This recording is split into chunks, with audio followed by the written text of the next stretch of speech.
এখন যে ভিডিও ক্লিপটা আপনারা দেখতে পাচ্ছেন এটা হলো মিররলেস ক্যামেরার সবথেকে কম দামি যে অটোফোকাস লেন্স রয়েছে সেটা ব্যবহার করে আমি রেকর্ড করছি। নর্মালি এরকম ফেস ক্যামেরার জন্য আমার টপিক হলো সিগমার 30mm f1.4 যে লেন্স রয়েছে, বিকজ আমি APSC সিস্টেম ব্যবহার করি। তবে TTArtisan তাদের নতুন যে লেন্স রয়েছে 27mm f2.8 সেটা দিয়েও কিন্তু আপনার কাজ চালিয়ে নিতে পারবেন, এবং এই এন্টায়ার ভিডিওটা আমি TTArtisanের 27mm f2.8 যে লেন্স রয়েছে সেটা ব্যবহার করে রেকর্ড করব, যাতে করে স্টুডিও কন্ডিশনে আপনি যদি ভিডিও রেকর্ড করতে চান কীরকম রেজাল্ট পেতে পারেন সেটার একটা আইডিয়া পান। TTArtisan মূলত মিররলেস ক্যামেরার জন্য হাই কোয়ালিটি ম্যানুয়াল ফোকাস যে লেন্স রয়েছে সেগুলো তৈরি করার জন্য বেশ ভালো পরিচিত। তবে অটোফোকাস জগতে তারা নতুনভাবে পদার্পণ করছে এবং নতুন কিছু অটোফোকাস লেন্স নিয়ে আসছে, তার ভিতরে এই লেন্সটা কিন্তু অন্যতম। আজকের ভিডিওতে আমরা TTArtisanের 27mm f2.8 যে APSC লেন্স রয়েছে সেটা সম্পর্কে জানবো। বাই দ্য ওয়ে, TTArtisan আমাকে এই লেন্সটা পাঠিয়েছে রিভিউ পারপাসে, তাদের সাথে কোনো ধরনের ফিনান্সিয়াল লেনদেন হয়নি এবং এই ভিডিওতে তাদের কোনো ইনপুট নেই। আপনারা যখন ভিডিওটা দেখবেন তারা তখন এই ভিডিওটা দেখবে, আমি চেষ্টা করব আমার যে এক্সপিরিয়েন্স সেটা আপনাদের সাথে শেয়ার করতে।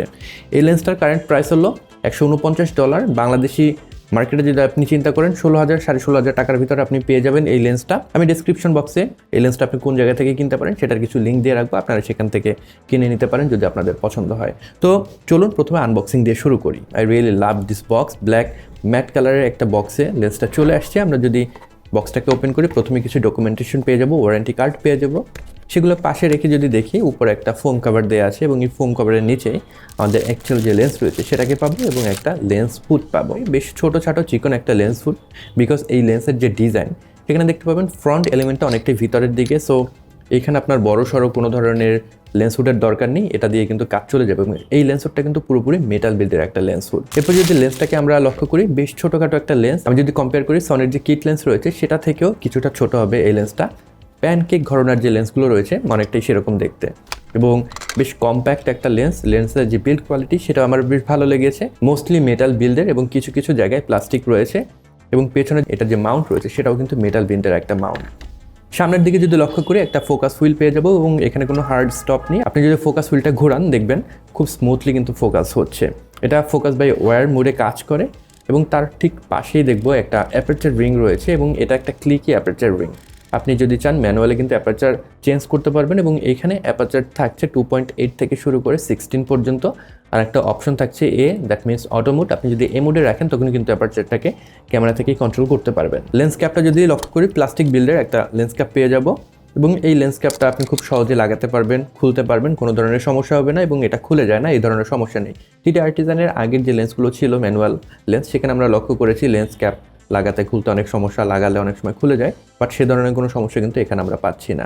ব্যাক লেন্স কভার যেটা রয়েছে সেটা কিন্তু প্লাস্টিক বিল্ডের, এবং এটা বেশ বড়সড়, বিকজ এখানে আমরা 4টা কানেক্টিং পয়েন্ট পেয়ে যাব যেটা আপনার লেন্সের সাথে কানেক্ট হবে, এবং দেখবেন একটা টাইপ সি পোর্ট রয়েছে। এই টাইপ সি পোর্টের মাধ্যমে এটাকে আমরা কম্পিউটারের সাথে কানেক্ট করে যদি এটার কোনো ফার্মওয়্যার আপডেট চলে আসে তখন কিন্তু আমরা নিজেরাই আপডেট করে নিতে পারবো। আমাদের এক্সপেন্সিভ কোনো ডকিং স্টেশন কেনার দরকার নেই। ব্যাক যে লেন্স ক্যাপ রয়েছে সেটাই কিন্তু ডক হিসেবে কাজ করবে। TTArtisan 27mm f2.8 এটা একটা APSC লেন্স, এবং এটাকে আমরা সনি ই মাউন্টের জন্য পেয়ে যাব, ফুজি ফিল্মের এক্স মাউন্টের জন্য পেয়ে যাব, এবং নিকনের জেড মাউন্টের জন্য পেয়ে যাব। সো মোটামুটি বেশ কয়েকটা সিস্টেমের জন্য অ্যাভেলেবেল রয়েছে। খুব ছোটোখাটো একটা লেন্স, আপনি যখন কোনো APSC ক্যামেরার সাথে ব্যবহার করবেন, স্পেশালি আমি যেটা ব্যবহার করছি সনি ZV-E10, এই ক্যামেরার সাথে আমি যখন ব্যবহার করছিলাম এটা কিন্তু খুব স্মল একটা ফর্ম ফ্যাক্টরে চলে আসছিলো, অলমোস্ট পয়েন্টেড শুট যে ক্যামেরাগুলো রয়েছে সেরকম দেখতে হয়েছিল। এটাকে ইজিলি আমি চাইলে আমার যে জ্যাকেটের পকেট সেখানে কিন্তু ঢুকিয়ে ফেলতে পারছিলাম, এবং যখন আমি বাইরে ছবি তুলছিলাম একটা জিনিস লক্ষ্য করলাম, মানুষের নজর এটা কিন্তু ওইভাবে আসছে না।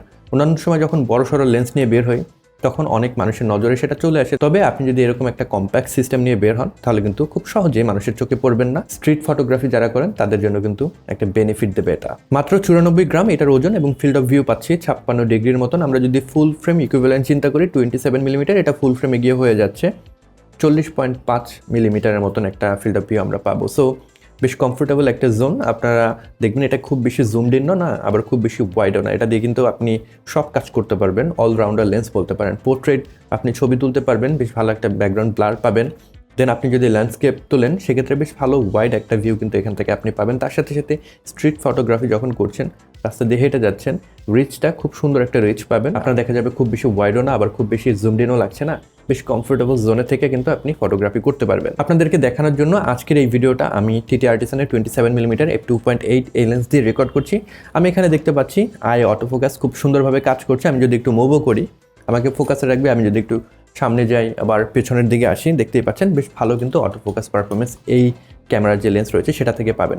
তবে এখানে বেশ কিছু সমস্যাও রয়েছে, সেগুলো নিয়ে আমরা পরবর্তী সময় আলোচনা করব। তার আগে এটার একটু ইমেজ কোয়ালিটি নিয়ে কথা বলতে চাই, অপটিক্যাল পারফরমেন্স নিয়ে একটু কথা বলতে চাই। লেন্সটা যদি 2.8 অ্যাপারচার ব্যবহার করে আমরা ছবি তুলি তখন দেখবো বেশ ভালো পরিমাণে ভিনিয়েটিংয়ে সাপোর্ট করে এবং সেন্টার টু কর্নার যে শার্পনেস সেটারও কিছুটা ঘাটতি রয়েছে।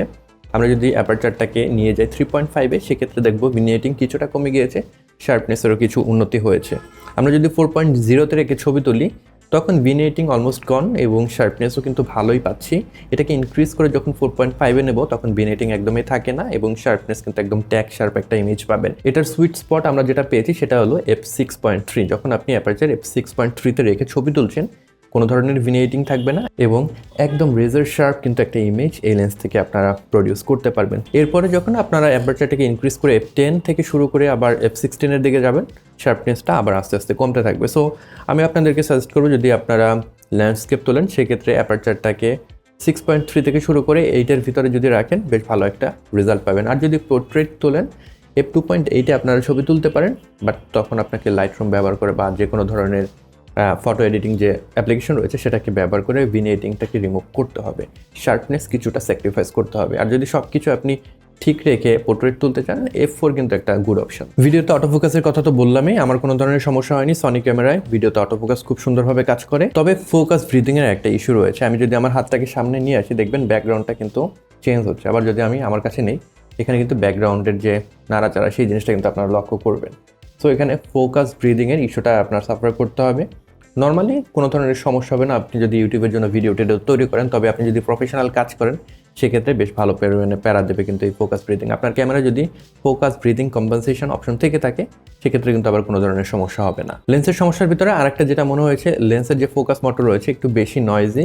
সো আপনি যখন ক্যামেরার যে বিল্ট ইন মাইক্রোফোন রয়েছে সেটা ব্যবহার করবেন সেই সাউন্ডটা কিন্তু পিক করবে। যদি আপনি ক্যামেরার উপরে কোনো শর্টগান মাইক্রোফোন ব্যবহার করেন কিছুটা পিক করতে পারে যদি একদম সাইলেন্ট এনভায়রনমেন্টে থাকেন, বাট আপনি যদি আউটডোরে ইউজ করেন সেক্ষেত্রে কোনো ধরনের সমস্যা হবে না যদি আপনি ক্যামেরার উপরে কোনো শর্টগান মাইক্রোফোন ব্যবহার করেন।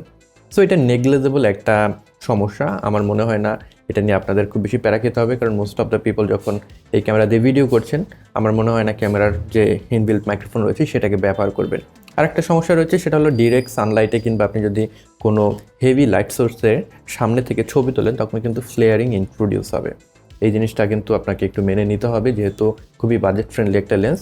তবে এইখানে TTArtisan খুব ভালো একটা কাজ করেছে, ক্রোমাটিক অ্যাভারেশন এবং পার্পল ফ্রিঞ্জিং সেটা কিন্তু আমি খুব বেশি পাইনি। আমরা যখন কোনো কন্ট্রাস্টি সিনের ছবি তুলবো, সাপোজ আপনি যখন গাছের ছবি তুলছেন সেখানে যে ডালপালা থাকে অনেক কন্ট্রাস্টি থাকে, যদি আমরা আকাশের সাথে তুলনা করি ওই সব জায়গায় নর্মালি দেখা যায় পার্পল ফ্রিঞ্জিং কিংবা ক্রোমাটিক অ্যাভারেশন কিন্তু ইন্ট্রোডিউস হয়, তবে এই লেন্সে আমি কিন্তু সেটার সমস্যা পাইনি। I really like this lens. Price অনুযায়ী এই লেন্সটা যে ভ্যালু প্রোভাইড করছে এর জন্য TTArtisanকে একটা ধন্যবাদ দিতেই হয়। এটা বর্তমানে মিররলেস সিস্টেমের জন্য সব থেকে কম দামি অটোফোকাস লেন্স। সো যারা বিগিনার রয়েছেন তারা কিন্তু এই লেন্সটা কনসিডার করতে পারেন। যারা স্ট্রিট ফটোগ্রাফি করেন তাদের জন্য কিন্তু বেশ ভালো একটা অপশন হতে পারে। আমরা সবসময় দেখি যে স্ট্রিট ফটোগ্রাফি যারা করে তারা নর্মাল যে ফোকাল লেন্থের লেন্সগুলো রয়েছে 50mm কিংবা 35mm এগুলো প্রেফার করে। সেক্ষেত্রে আমি বলবো 27mmও কিন্তু আপনাকে ভালো একটা পার্সপেক্টিভ দেবে। আপনারা চাইলে কিন্তু এটাকে স্ট্রিট ফটোগ্রাফির জন্য কনসিডার করতে পারেন। 27mm আমরা 2.8 অ্যাপারচার পাচ্ছি যেটা আপনাকে বেশ ভালো পরিমাণে লাইট সেন্সরে প্রবেশ করতে দেবে, তার সাথে সাথে বেশ ভালো পরিমাণে একটা ব্যাকগ্রাউন্ড ব্লার পাবেন যেরকম এখানে দেখতেই পাচ্ছেন। আমরা যদি কিট লেন্সের সাথে তুলনা করি এরকম ভিউ কিন্তু আমরা পাবো না। কিট লেন্সে যখন আপনি 27mm নিয়ে যাবেন তখন কিন্তু অ্যাপারচার হয়ে যাবে 4.5, যেটা কিন্তু লাইট অনেক কমিয়ে দেবে এবং ব্যাকগ্রাউন্ড ব্লারও আপনারা কিন্তু বেশ কম পাবেন। সেই হিসেবে যদি চিন্তা করি আপনারা যখন ক্যামেরা কিনছেন কিট লেন্স যারা কিনতে না চান এই লেন্সটাকে কিন্তু কনসিডার করতে পারবেন। আর যারা ভিডিও করতে চান আমার মনে হয় ভিডিও তো কোনো ধরনের সমস্যা হবে না। আপনারা যদি এরকম ফেস ক্যাম রেকর্ড করতে চান এবং ইউটিউবের জন্য ভিডিও তৈরি করতে চান, রিভিউ ভিডিও তৈরি করেন, এরকম কেউ যদি থেকে থাকেন আমার মনে হয় ভালো একটা অপশন হতে পারে। আর যেহেতু এটা 27mm আসলে ব্লগিংয়ের জন্য এটা কোনো অপশন না, তবে ফটোগ্রাফার যারা রয়েছেন এবং যারা আমার মতন ভিডিও তৈরি করেন আমার মনে হয় আপনার বাজেট যদি 16,000 টাকার আশেপাশে হয়ে থাকে this could B a great lens. তবে আই উইশ লেন্সটা যদি f1.8 হতো আরও দারুণ হতো। এনিওয়ে এই ছিল আজকের ভিডিও। কেমন লাগলো ভিডিওটি অবশ্যই কমেন্ট বক্সে আমাকে লিখে জানাবেন। আর এই চ্যানেলে আপনি নতুন হয়ে থাকলে ক্যামেরা, লেন্স, লাইটিং ইত্যাদি বিষয়ে আপনার আগ্রহ থেকে থাকলে কিন্তু চ্যানেলটি সাবস্ক্রাইব করে রাখতে পারেন। এরকম ভিডিও কিন্তু খুব সহজেই পেয়ে যাবেন। সবাই ভালো থাকবেন, সুস্থ থাকবেন। পরবর্তী ভিডিওতে আবার দেখা হচ্ছে। Until then, good bye.